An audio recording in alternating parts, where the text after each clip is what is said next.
Pues estamos en Cita con la Historia, cita con don Pedro Fernández Barbadillo. Don Pedro, ¿de qué vamos a hablar hoy? ¿De qué trata el programa de hoy? Pues a usted, don Javier, le suena la vía eslovena a la independencia de Cataluña, ¿no? Me suena. No sobra ya con tanta vía, como la vía chilena al socialismo, también eso le suena, ¿verdad? También me Pues suena. esperemos que acabe con un desastre tal como la vía chilena al socialismo, la verdad. Pues es un ejemplo un modelo que ponen los separatistas catalanes para conseguir su independencia y su republiquita de Ikea. Y yo creo que para explicar a nuestros oyentes lo que es la vía eslovena, tenemos que hablar de lo que fue Yugoslavia. Lo que está sonando ahora es el himno nacional del Reino de Yugoslavia. el himno nacional del Reino de Yugoslavia. Claro, usted se acordará cuando Yugoslavia nos caneaba en los partidos de baloncesto. Pero perfectamente. Y la batalla de Belgrado, cuando fue a jugar, no sé si la selección española o el Atlético de Madrid. Bueno, el Real Madrid con... bueno, efectivamente, España y Yugoslavia hubo un partido mítico también, para clasificatorio para los mundiales. Bueno, pues de esa Yugoslavia, que era un país de 250.000 kilómetros cuadrados y 23 millones de habitantes, se disolvió en el año 92 y ahora son 8 paisitos. No, 7 paisitos. Bueno, pues vamos a hablar un poco de la historia de Yugoslavia. Después de la Primera Guerra Mundial se forma el reino de los serbios, croatas y eslovenos, con lo que había sido antes Serbia, más Montenegro, que era un reino independiente, y con 3 territorios desgajados del Imperio Austrohúngaro, que fueron Bosnia, Croacia y Eslovenia. En los años siguientes ya adquiere su nombre de Reino de Yugoslavia, y en el año 1941 es invadido por el Eje, por Alemania, por Italia, por Hungría y por Bulgaria. Estalla una guerra de resistencia feroz, porque se crea un estado títere, que es el del Eje, que es el de Croacia, y contra él luchan tanto los comunistas de Tito como los monárquicos, los chetnik monárquicos apoyados por Mihailović. Los aliados anglosajones, con ese acierto que tienen ellos para escoger aliados exteriores, pues apoyan, ¿sabe usted a quién? Me imagino. Pues sí, señor, al comunista. Apoyan al comunista. Al partisano. Al monárquico de derecha. No, apoyan al comunista. Al partisano Tito, sí. Entonces, en el año 45 Tito se hace con el poder, pero en el año 48 rompe con Stalin. Y entonces, esto es muy importante, crea un concepto de, todo el ejército y la milicia territorial, de la que vamos a hablar ahora, se orientan en repeler una invasión que pueda ser del Pacto de Varsovia. Entonces tenemos ya la República Federativa Socialista de Yugoslavia. Tito se convierte en la cabeza del movimiento no alineado, junto con la India y algún otro país más, y en el año 74 ya se establece una constitución para preparar la época después de la muerte de Tito, que ya se veía venir, que era muy mayor, y en esa constitución ahí se mete la pata y se reconoce, como pasaba con la Unión Soviética, el derecho a autodeterminación de las repúblicas socialistas de Yugoslavia. Muere Tito en el año 80. Entonces tenemos un Estado federal montado con 6 repúblicas socialistas y 2 provincias autónomas socialistas. Las repúblicas eran Serbia, Croacia, Eslovenia, Montenegro, Bosnia y Macedonia. Y las 2 provincias dentro de Serbia eran la Voivodina y Kosovo, que es independiente. Todos estas entidades que he mencionado son independientes, son estados ahora, salvo Voivodina, que sigue dentro de Serbia. Los años 80, la apertura en el este, que sucede sobre todo en Polonia y Hungría, influye mucho en Yugoslavia. En el año 88 ya en Eslovenia empieza a haber movimientos independentistas que estallan en el año 91 con la primera guerra de independencia, la que se llama Guerra de los 10 días, porque no dura más. Eso sí, hay 40 y tantos muertos. Las guerras de Yugoslavia duran hasta el año 95, en ellas hay unos 140.000 muertos, un empobrecimiento brutal de este país, que insisto, era de los países más desarrollados del bloque socialista, sobre todo el norte, Eslovenia y Croacia.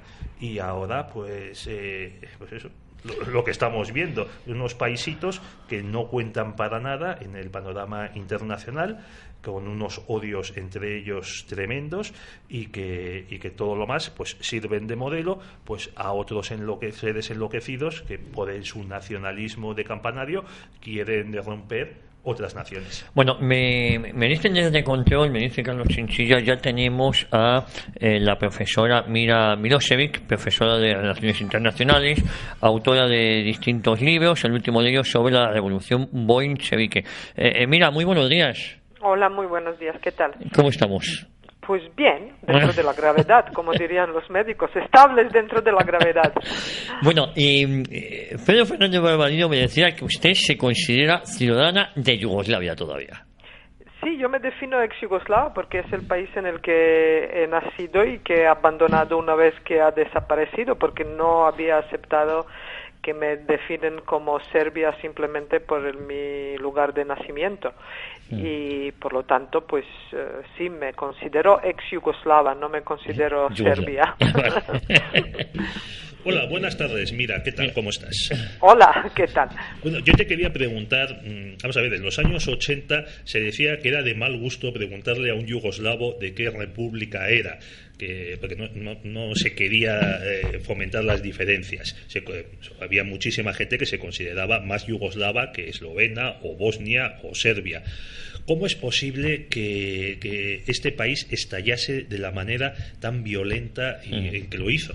Porque se empiezan a independizar, las repúblicas en el año 91, un poco antes que las repúblicas bálticas y caucásicas de la Unión Soviética. Bueno, yo creo que ante todo hay que diferenciar dos procesos paralelos que se dan en la antigua Yugoslavia. Uno es el proceso de desintegración y posteriormente es el proceso de destrucción de Yugoslavia. Son dos procesos que hay que distinguir aunque se alimentan mutuamente.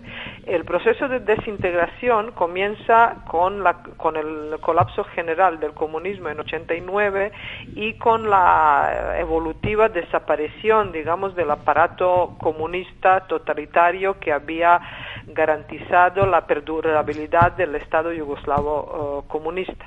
Por lo tanto, una vez desaparecida esta garantía, pues el Estado en sí empieza a desintegrarse porque no tiene instrumentos ni mecanismos legales para mantenerse como un Estado unido. Otra de las razones es la Constitución de 1974 que se ha mencionado y que esta Constitución no fue tanto la respuesta a la posible muerte de Tito, sino más bien a la crisis del régimen comunista en los estados del Pacto de Varsovia, a la primavera de Praga de 1968 y de un despertar nacionalista que se dio en todos los países del Pacto de Varsovia, donde el rechazo del comunismo se traducía en una oposición nacionalista al régimen soviético. También en Yugoslavia ocurrió la primavera croata y en general las fuerzas nacionalistas en Croacia y en Serbia empezaron a despertarse. Por lo tanto, se llegó a un posible modelo para contentar a todos estos posibles movimientos nacionalistas y se inventó una cosa que era la Constitución de 1974. La Constitución de 74 creo que es la única del mundo que tiene más comentarios y críticas que ocupan más páginas, digamos, que la misma Constitución desde primer momento. Pero ¿por qué hablamos de la Constitución de 74? Pues porque la Constitución de 74 contenía la cláusula del derecho de autodeterminación y secesión, que por otra parte también imitaba a las constituciones soviéticas, porque como los comunistas consideraban que realmente no importaba la pertenencia nacional ni nacionalismo, sino que todos proletarios eran hermanos, que reinaba la igualdad y fraternidad, ellos posponían en la Constitución pues el derecho de autodeterminación y secesión, como la Unión Europea puso en la suya el artículo 50, por el que ahora puede salir Reino Unido. Quiero decir que se ponen ciertos artículos en ciertas constituciones pensando que jamás a alguien se le va a ocurrir a usarlas y activarlos. En el caso de Yugoslavia, por lo tanto, otra causa de la desintegración del Estado, aparte de la desaparición del aparato comunista, es que la misma Constitución garantizaba el derecho de autodeterminación y la secesión.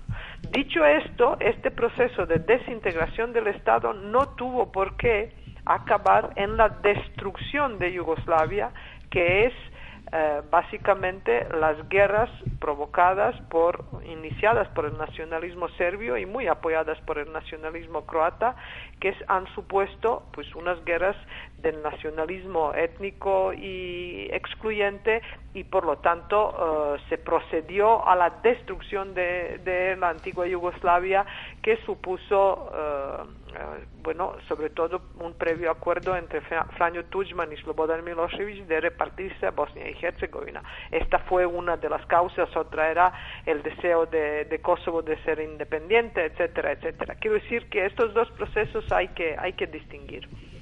Yo que te quería preguntar también por el modelo económico yugoslavo, la famosa autogestión, porque en esos años 70 y 80, cuando los aquí presentes éramos críos, pues la izquierda, incluso el Partido Socialista Obrero Español, tenía dos modelos exteriores, tres modelos exteriores con los que nos bombardeaba constantemente para mostrar la superioridad de la izquierda. Uno era la Revolución Cubana, otro era el Libro Verde de Gaddafi, y el tercero era la autogestión yugoslava.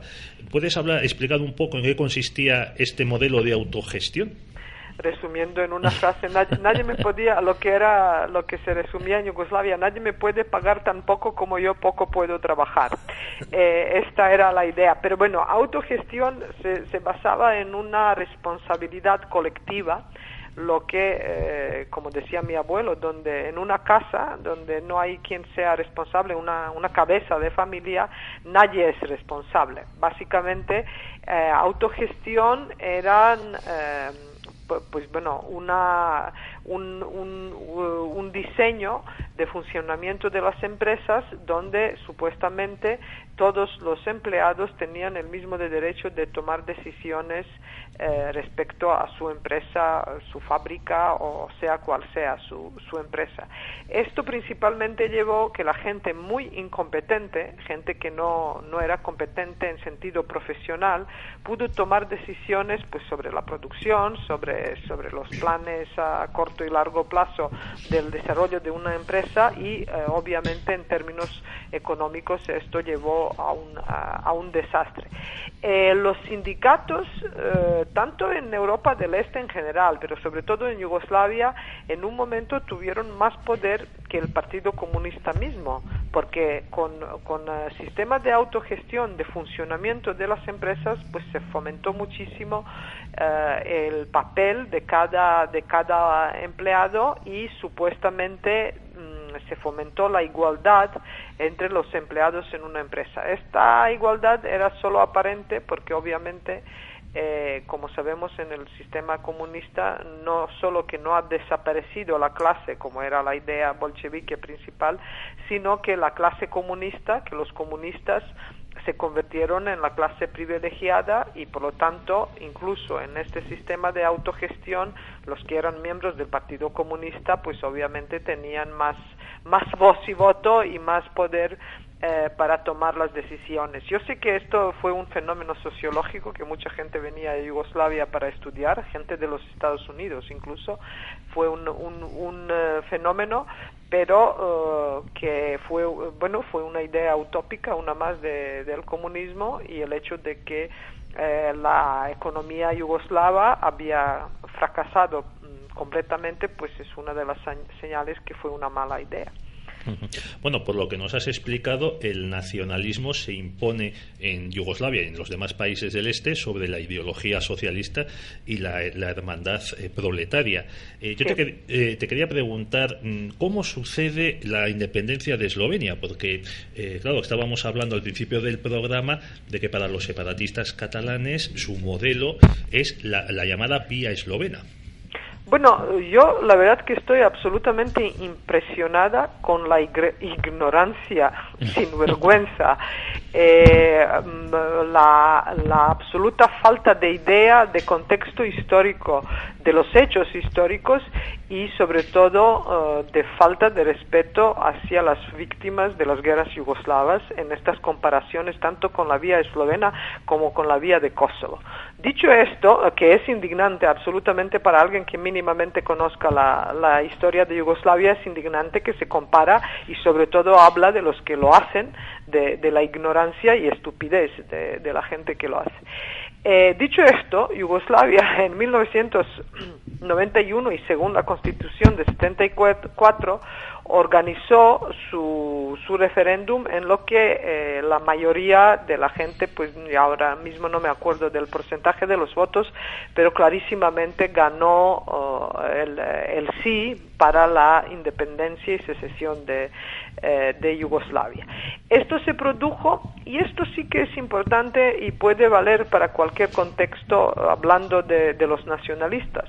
Una vez cuando colapsa el comunismo y el Estado empieza a desintegrarse, cada república respectiva de la antigua Yugoslavia organiza sus primeras elecciones multipartidistas, primera vez en su historia desde que forma parte de Yugoslavia. Entonces aparecen muchísimos partidos y obviamente el Partido Comunista, como en todos los países de Europa del Este, había cambiado su nombre en Partido Socialista, ¿no? Intentando un poco maquillar su pasado. Sin embargo, los partidos que aparecieron en todas las ex-repúblicas no eran partidos liberales ni partidos democráticos de verdad.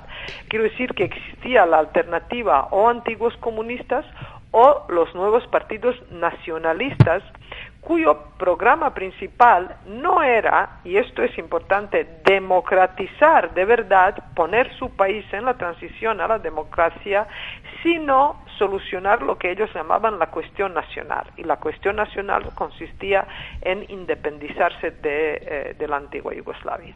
Por lo tanto, lo que quiero subrayar que la característica ideológica principal de estos partidos es el nacionalismo y no la democracia civil, es el nacionalismo étnico e excluyente.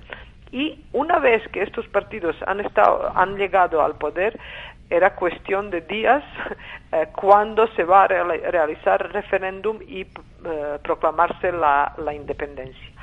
Eslovenia lo hace en junio de 91 y los serbios que su aspiración histórica es conservar el Estado yugoslavo, porque solo de esta manera pueden cumplir su programa nacional, que es que todos los serbios vivan en el mismo Estado. Los serbios que en este momento prácticamente dominan el ejército yugoslavo, pues obligan a como, según la Constitución de 74, era el último garante de la integridad territorial del Estado yugoslavo, obligan a intervenir en Eslovenia y supuestamente impedir pues esta independencia. Esto fracasó después de una guerra de 8 días. El ejército tuvo que retirarse de Eslovenia y luego la misma cosa se produjo en Croacia, cuando Croacia proclamó su independencia, pero lo que allí importa y por lo que es incomparable a otros casos es, primero, que se desintegra un Estado comunista y segundo, tanto Croacia como Eslovenia habían preparado, y eso me respondió un alto representante de la Unión Europea cuando le pregunté por qué Alemania y Vaticano reconocieron Eslovenia y Croacia antes, digamos, que la Unión Europea en su conjunto.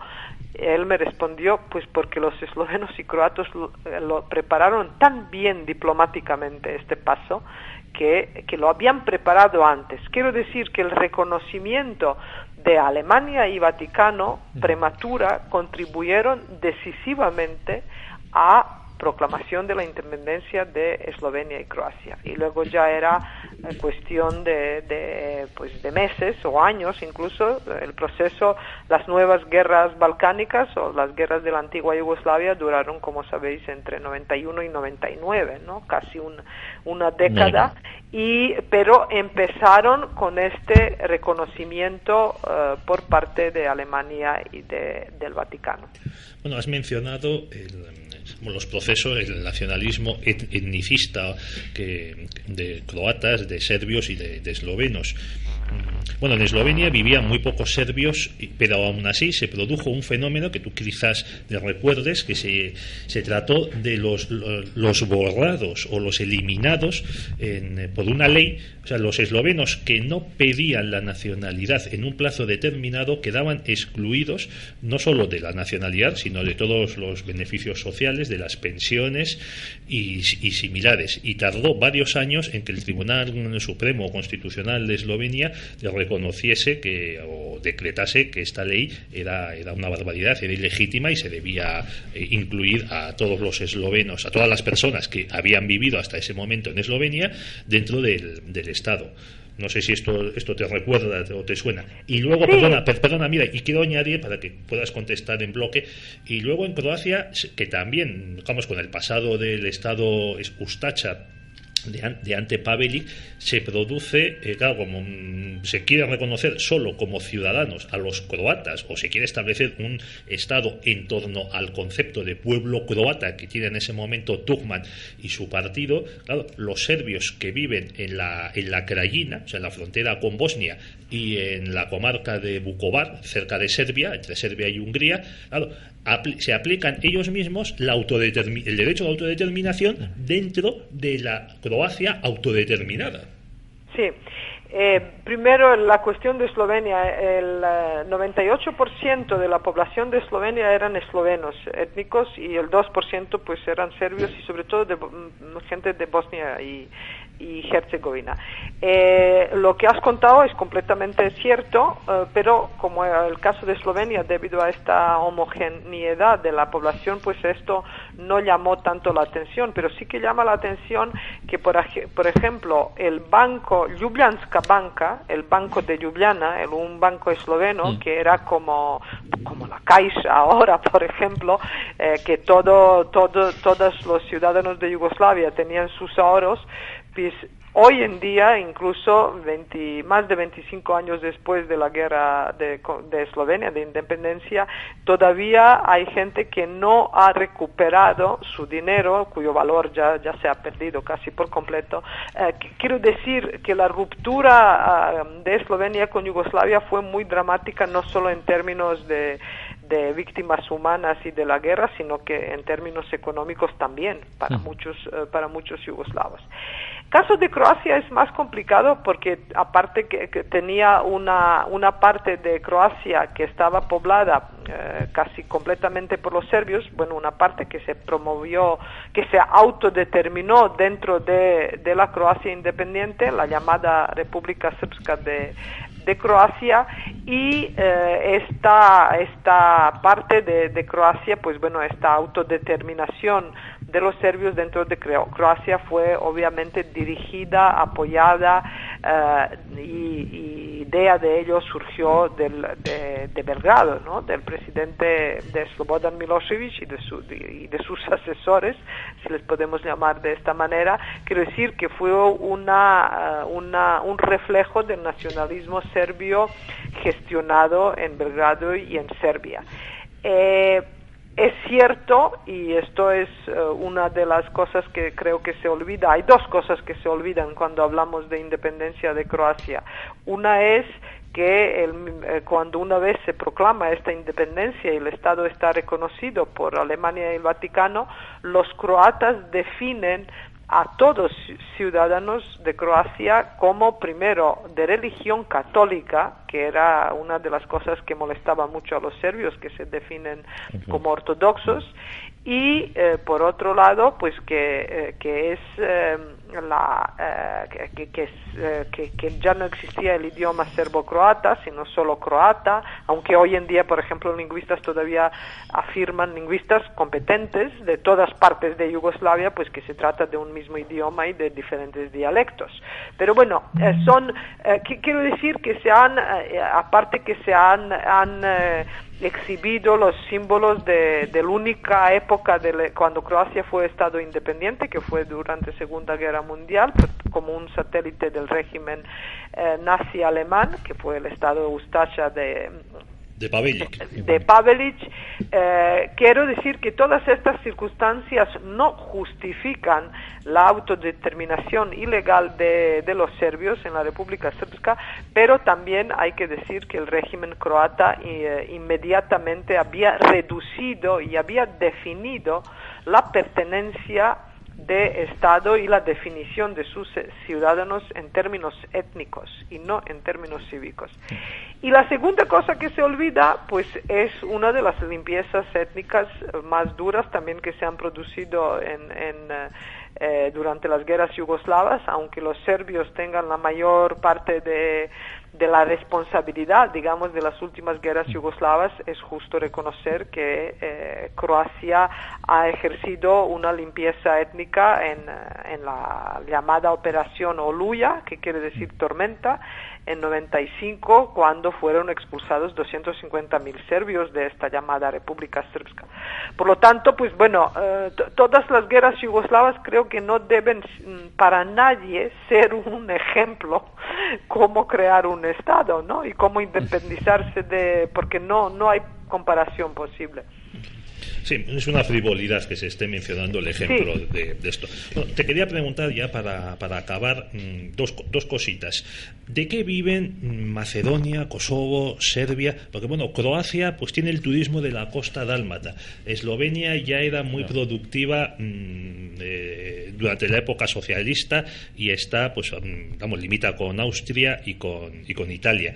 Pero el resto de estos países, sobre todo eso, Kosovo y Macedonia y Montenegro. Y la segunda pregunta es que nos recomiendes algunos libros para conocer más sobre la fragmentación, la destrucción de Yugoslavia. Vale. Bueno, la primera, de qué viven, yo solía decir que todos los estados que se independizan de Yugoslavia no tienen nada que ver, son cada vez más dependientes de la comunidad internacional. Se independizan de Yugoslavia, pero entran en una relación de dependencia económica, política y de todo tipo social, incluso de la comunidad internacional y de la Unión Europea. El caso de Kosovo es el más obvio y más claro porque Kosovo vive prácticamente exclusivamente de las ayudas de la comunidad internacional. Tiene más de 45% de la población en paro, más de 50% de ellos son jóvenes. Es un agujero negro en los Balcanes donde todavía hay mucho tráfico, narcotráfico y trato de blancas, etcétera, etcétera. Kosovo no puede sobrevivir sin la comunidad internacional. Macedonia también tiene algo de turismo porque tiene un lago precioso que se llama Ohrid y Macedonia también tanto Serbia como Macedonia, como Kosovo, como Bosnia y Herzegovina son partes de los Balcanes que se aprovechan mucho de esta perspectiva de supuesta entrada en la Unión Europea y de las ayudas de la Unión Europea. Son países, la Unión Europea y en particular Alemania, son los países Alemania como país y Unión Europea como un conjunto que más dinero invierten en los Balcanes primero para evitar cualquier otra crisis en los Balcanes y segundo, pues abrir y preparar estos países para un futuro posible ingreso, aunque no está a la vista muy de cerca, ¿no? Como que no se va a producir muy rápido, aunque obviamente el juego de palo y zanahoria pues es muy habitual y a veces resulte útil. Perdona que te interrumpa. Se suele decir que la independencia de Kosovo la promueve Estados Unidos para contar con un Estado base militar. No sé si hay algo de cierto en esto. Bueno, la verdad que a mí hoy en día sigo sin entender por qué Kosovo es un Estado independiente, y no lo hablo desde perspectiva yugoslava, hablo desde perspectiva porque hoy por hoy no hay una base militar americana allí. No la hay. Sí lo que hay, pero eso no tiene que ver con la independencia, creo, y lo que sí que es vergonzoso para la comunidad internacional es, por ejemplo, que Madeleine Albright, que fue secretaria de Estado, o Wesley Clark, que fue el jefe de la OTAN, que pues ayudaron muchísimo Kosovo en conseguir esta independencia, hoy en día, por ejemplo, son propietarios de las mayores empresas de telecomunicaciones o de minas de Kosovo. Quiero decir que esto, pues, desde mi punto de vista es inadmisible.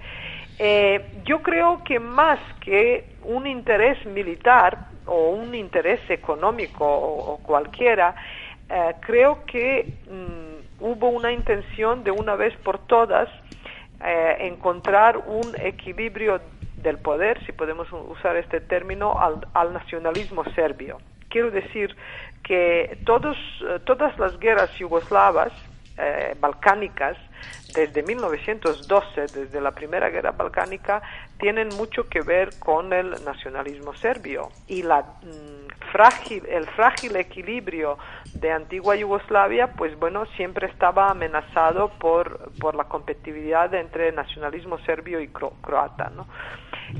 Serbia, una vez debilitada con la independencia de Kosovo, pues se supone que, bueno, que se va a orientar hacia el futuro de Europa, integrarse en la Unión Europea, en instituciones occidentales y olvidarse del nacionalismo étnico. Esto suena bien y es posible, pero también es posible que se fomente resentimiento, porque que un Estado pierda una parte de su territorio no es habitual ni es normal, sobre todo si se viola la resolución de las Naciones Unidas, en este caso 1224. Quiero decir que el caso de Kosovo, la verdad que es particular, tiene que ver con la decisión de los Estados Unidos de convertir Kosovo en un Estado independiente. Creo que ha sido erróneo porque ha sido un precedente muy, muy peligroso y sobre todo, pues bueno, es lo que la situación ahora que tenemos en Cataluña, o la gente que lo pone como ejemplo, se produce cuando no se prepara bien la independencia de un Estado, y sobre todo, pues Kosovo no ha sido reconocido, aunque por muchos países no ha sido reconocido por Rusia, por China, por India, obviamente no por Serbia, y por 4 países de la Unión Europea, entre ellos España. Quiero decir que la situación de Kosovo, por muy independiente que sea, es muy dependiente económicamente y también políticamente, porque no es un Estado viable, no es un Estado viable. Por lo tanto, solo creo que produce más confusión. Realmente Kosovo es como cumplir un sueño milenario de un grupo nacionalista que usó métodos terroristas para independizarse. De esto hay un libro magnífico de Michael Ignatieff, y dicho esto vamos a pasar a la bibliografía. Eso es.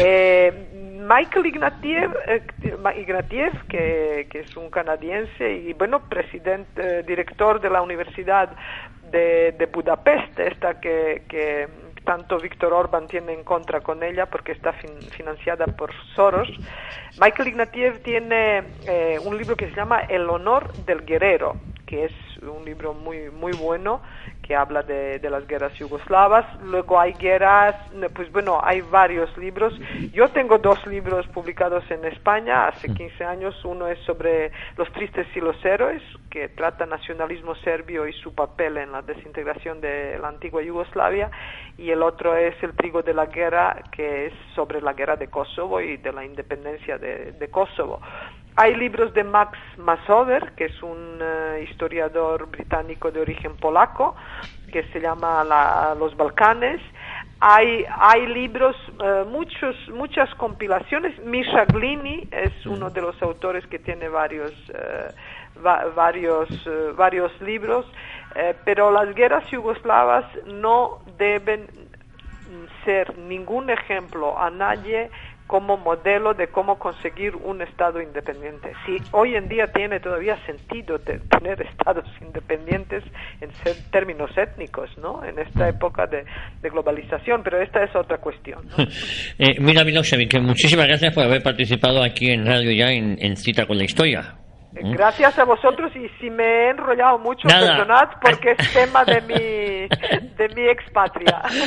No te preocupes, mira, ha sido interesantísimo para nuestros oyentes poder escuchar a alguien, a una yugoslava como tú, hablar con esta claridad y para todos nosotros. Gracias. Y oye, esperamos contar contigo más adelante para hablar de la revolución bolchevique. De acuerdo. Que es su último libro, todo hay que decirlo, ¿no? Sí, gracias. Un beso muy fuerte, gracias. Mira, muchísimas gracias. Buenos días, Adiós. hasta luego. Porque hay niños en casa, una mascota o simplemente por el uso. Fictex, limpieza a domicilio para empresas y particulares. Fictex, limpieza de moquetas, telas, cortinas, tapicerías. Fictex, tratamiento antimanchas, antiácaros, antibacterias y antiincendios. También mantenimiento.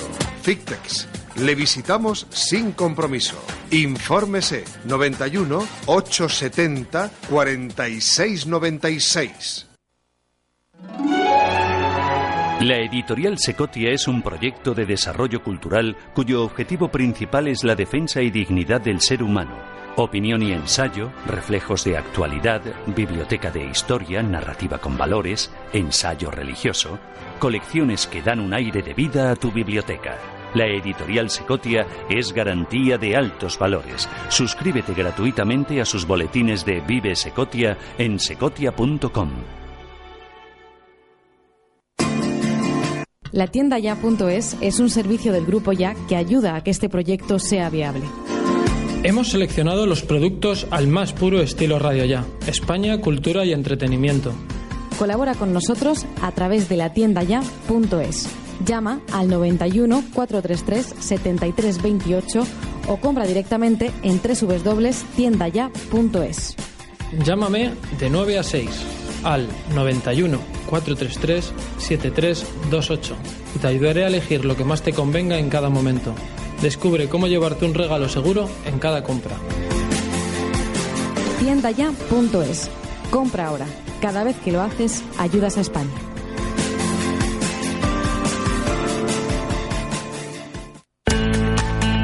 Paga solo por lo que imprimes con Fabricom. En Fabricom te asesoramos sobre la impresora más adecuada para tu empresa, la mejor tecnología pero sin tener que comprarla.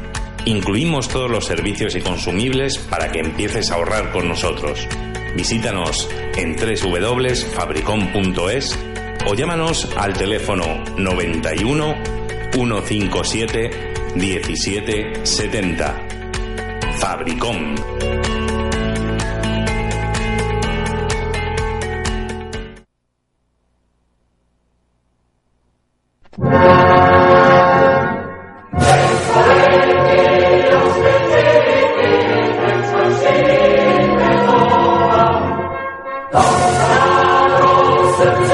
Escuchando, Pedro, ¿qué es esto? Pues antes empezamos el programa escuchando el himno del Reino de Yugoslavia y ahora escuchamos el himno de la República Federativa Socialista de Yugoslavia. Antes era el Reino de Yugoslavia y ahora la República Socialista de Yugoslavia, Federativa de Yugoslavia. Oye, había un dicho, siempre se decía que Yugoslavia existía gracias a que Tito, que era croata, le dio todo el poder a los serbios. Y así mantuvo ese equilibrio hasta su muerte. En mayo del 80, si no me equivoco. Sí, así fue. También había otro chiste, que era cuando estaba Gorbachev en la Unión Soviética, un chiste yugoslavo que decía dentro de 10 años habrá un estado solo en Europa Occidental, otro estado único en Europa Oriental y habrá 8 estados en Yugoslavia. Pues así fue, ¿eh? Así fue. No son 8, son 7. Son 7. Bueno, vamos a contactar con Carlos Luis Miguel, catedrático de Derecho Constitucional. Le hemos tenido aquí en algunos programas, al que le vamos a lanzar Pedro, una batería de preguntas que tengo aquí. Primero, era si existe el derecho a decidir en alguna legislación internacional, y sobre todo si no se trata de derecho de autodeterminación.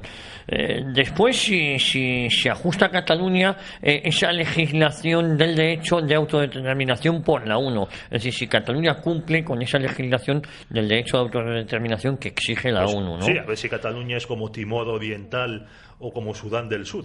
Bueno, y para terminar, yo te diría, Pedro, que algunos ideólogos liberales afirman que esta es una ocasión para regular un llamado de hecho de separación para crear nuevos Luxemburgos, ¿no? O Liechtenstein. A algunos de estos talibán liberales les gusta mucho Liechtenstein. Yo creo que se imaginan que van a ser ministros en un futuro paraíso fiscal. Bueno, pues para terminar, a Carlos le preguntaríamos si es posible que los estados admitan establecer un procedimiento para que parte de ellos se separen. Vamos a escuchar a Carlos Luis Miguel. Muy buenas, muchas gracias por invitarme a participar en este programa. Bueno, son preguntas muy interesantes las que se me han hecho. Voy a irlas desgranando, bueno, poco a poco. Me van a permitir que las vaya a ir contestando todas por su orden. La primera pregunta que se me hace es la de si existe en alguna legislación el derecho a decidir. Bien, esta pregunta es muy fácil de contestar. El derecho a decidir, esta expresión creada por los catalanistas, no existe ni en el derecho internacional ni en el derecho constitucional. No existe en ningún lugar un llamado derecho a decidir. Cuestión distinta es el derecho de autodeterminación. El derecho de autodeterminación ciertamente es un derecho que está reconocido en el derecho internacional y en algunos ordenamientos constitucionales. El derecho a la autodeterminación está reconocido en el nivel de Naciones Unidas, en el derecho internacional de Naciones Unidas, y es un derecho que se aplica a los pueblos. Ahora bien, ¿qué se entiende por pueblos a efectos del derecho de autodeterminación? Bien, esto es una cuestión muy interesante que tiene que ver con la discusión del problema en el caso español.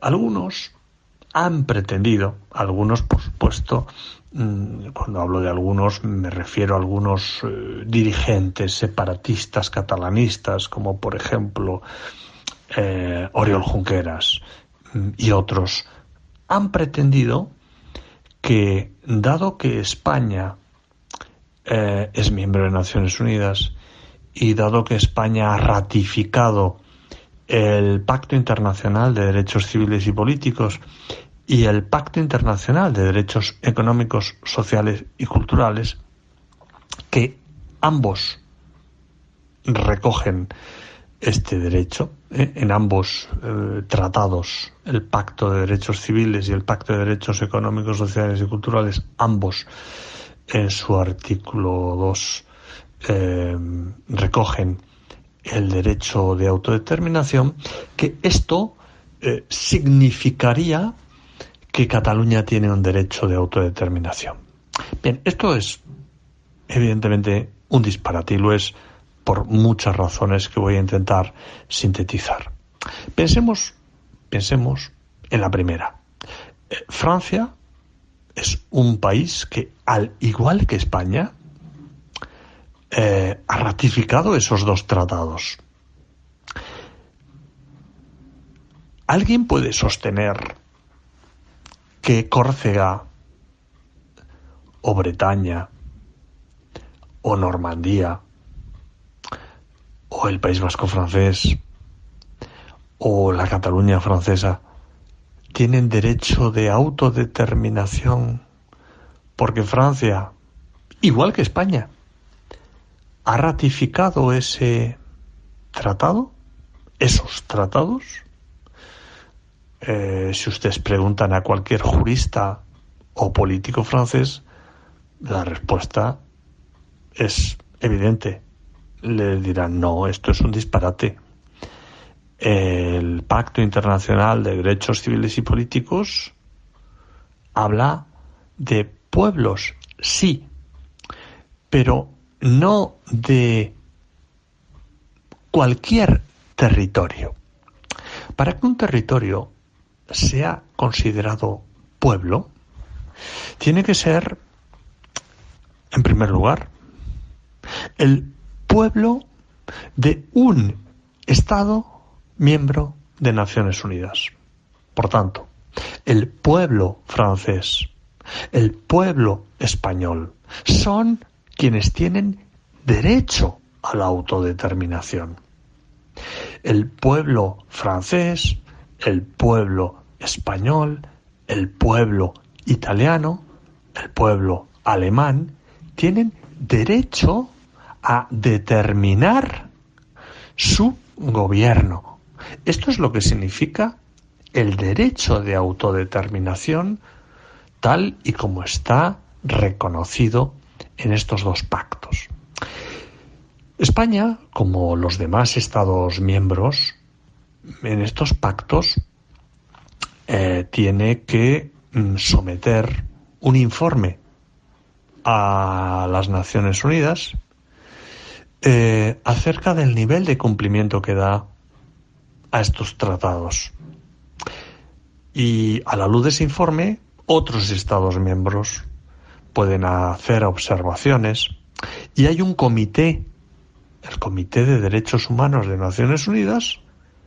Si considera que un Estado miembro pues no respeta o se niega a respetar uno de esos derechos, puede hacer también observaciones. Pues bien, desde que España ha ratificado esos tratados, lleva ya 40 años siendo parte en estos tratados, ni el Comité de Derechos Humanos ni ningún Estado miembro ha indicado que España esté violando este pacto por decir que el derecho de autodeterminación corresponde al conjunto del pueblo español y no a partes del pueblo español. Por tanto, la práctica de Naciones Unidas es unívoca, no ofrece la más mínima sombra de dudas. Pero si vamos más allá y vamos a la jurisprudencia del Tribunal Internacional de Justicia, que es quien dice qué es o qué no es el derecho internacional, la jurisprudencia, en el caso más reciente en el que ha tratado este asunto, es el dictamen sobre el caso de Kosovo, ha dicho clarísimamente que cuando en Naciones Unidas se habla de derecho de autodeterminación, ese derecho, en el caso de no hablar de estados soberanos, solo corresponde a territorios coloniales y no a todo tipo de territorio colonial, sino a aquellos territorios coloniales que habían sido independientes y dejaron de serlo por obra de la colonización. Ejemplo, el Sáhara Occidental. El propio Tribunal Internacional de Justicia reconoció que estaba poblado por tribus que eran independientes y que, por tanto, pues la descolonización por la mayor parte de las tribus mayoritarias eran independientes, no estaban sometidas a ninguna otra autoridad externa y, por tanto, la descolonización implica devolverles su independencia. En consecuencia, el derecho de autodeterminación de Naciones Unidas es un derecho que se aplica a los pueblos de los Estados miembros y a los territorios coloniales. Son solo estos los que tienen derecho a la independencia y a decidir cuál es su forma de gobierno político. La otra cuestión que se me planteaba, la última, era, bueno, si es posible admitir que los estados establezcan un procedimiento para separarse, para que una parte del mismo se separe. Bien, si pasamos del derecho internacional al derecho constitucional, los casos en los que se ha reconocido el derecho de autodeterminación por vía constitucional son escasísimos. El primer caso, muy anecdótico, es el de Liechtenstein, y después nos encontramos el caso de la Unión de Repúblicas Socialistas Soviéticas, la URSS, y el caso de la Yugoslavia. Ambos son dos estados creados por agregación de algunos territorios que no formaban parte previamente de ese estado. Fuera de estos dos casos nos encontramos el caso de la Constitución de Etiopía y el caso de un estado compuesto por dos islas en el Caribe, que es San Cristóbal y Nieves, cuya Constitución reconoce a ambos estados, a San Cristóbal y a Nieves, el derecho de separarse. Como ven ustedes, son casos absolutamente excepcionales en la historia y en el derecho comparado, y que responden a lógicas distintas. El caso de la Unión Soviética y Yugoslavia son países creados ex novo, son países que no existían, y por tanto las partes que los componen, pues se les atribuye el derecho de separarse, de volver a su estatus o a su situación anterior, o dejar de formar parte de ese estado nuevo que no existía. El caso de Etiopía es el único que respondería a una lógica distinta, y el caso de Liechtenstein también, porque realmente Liechtenstein, que tiene un tamaño ridículo, es un estado que subsiste únicamente por ser un paraíso fiscal, y evidentemente ninguna parte de Liechtenstein podría sobrevivir como estado independiente en caso de separarse. En todo caso, pues se unirían a Austria o a Suiza, que son los estados limítrofes. Pero fuera de estos casos, ¿sería posible plantear que una constitución reconozca que una parte del Estado tiene derecho de separarse? Bien, desde un punto de vista lógico, yo creo que esto es inadmisible. ¿Por qué?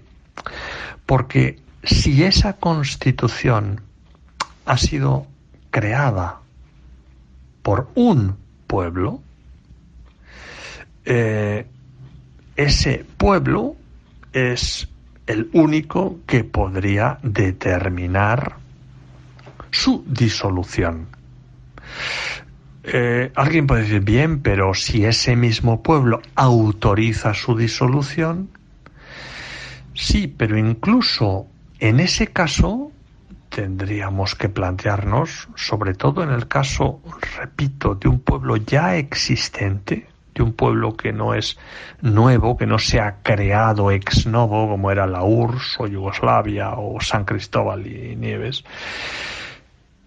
Habría que plantearse hasta qué punto ese pueblo puede disponer sobre un patrimonio que no es creado por él mismo.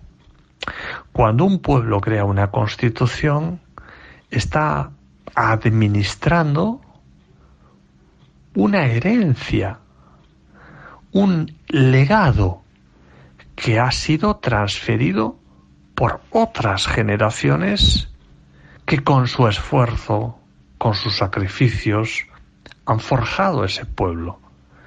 Es lícito que puedan romper ese legado. A mi juicio no. Si utilizamos como comparación la fórmula de lo que es un legado testamentario, el legatario puede imponer a los herederos una serie de condiciones para disfrutar del legado. Era conocido, por ejemplo, que en materia de propiedad, pues se imponía al heredero la condición de no enajenar parte o todo el patrimonio legado. En todo caso, de la misma forma que no existe un derecho al suicidio, no parece que se pueda reconocer a las naciones lo que no existe a los individuos, que es el derecho al suicidio. Alguien dirá, sí, pero uno es libre de suicidarse. Bien, pero una cosa es que uno sea libre de suicidarse y otra cosa es que uno tenga derecho a suicidarse. No es lo mismo. Y creo que en este caso no existe ese derecho al suicidio de una nación. Porque hay niños en casa, una mascota o simplemente por el uso. Fictex, limpieza a domicilio para empresas y particulares. Fictex, limpieza de moquetas, telas, cortinas, tapicerías. Fictex, tratamiento antimanchas, antiácaros, antibacterias y antiincendios. También mantenimiento. Fictex, le visitamos sin compromiso. Infórmese 91 870 4696. Bueno, la verdad es que estamos terminando, Pedro, ya un interesantísimo programa con Mira Milosevic, persona, poca gente sabe, es la mujer de John Huaisty, pero que ella vale por lo que es ella. Ella es una persona muy preparada, una cantidad ingente de libros, a cada cual mejor. Se puede uno estar de acuerdo con ellos, pero por lo menos están bien escritos. Sí, desde luego, y todo lo que ha aportado es interesantísimo. Ella también ha escrito varios ensayos en la revista de la FAES, Cuadernos de Pensamiento Político, en la revista de libros, y todo lo que dice es muy interesante, como han podido comprobar nuestros oyentes. Yo solo quería mencionar, ya hablando del maldito derecho de autodeterminación, que la gente suele creer que lo introduce el presidente Wilson en sus 14 puntos en el año 18 para acabar la Primera Guerra Mundial, que lo que hizo fue preparar el terreno para la segunda. La segunda. Pero claro, disolvieron Austria-Hungría, pero mantuvieron unida a Alemania porque le interesaba a Francia, sobre todo para cobrar las indemnizaciones. Pero quien de verdad introduce el derecho de autodeterminación como un concepto político operativo es el camarada Lenin.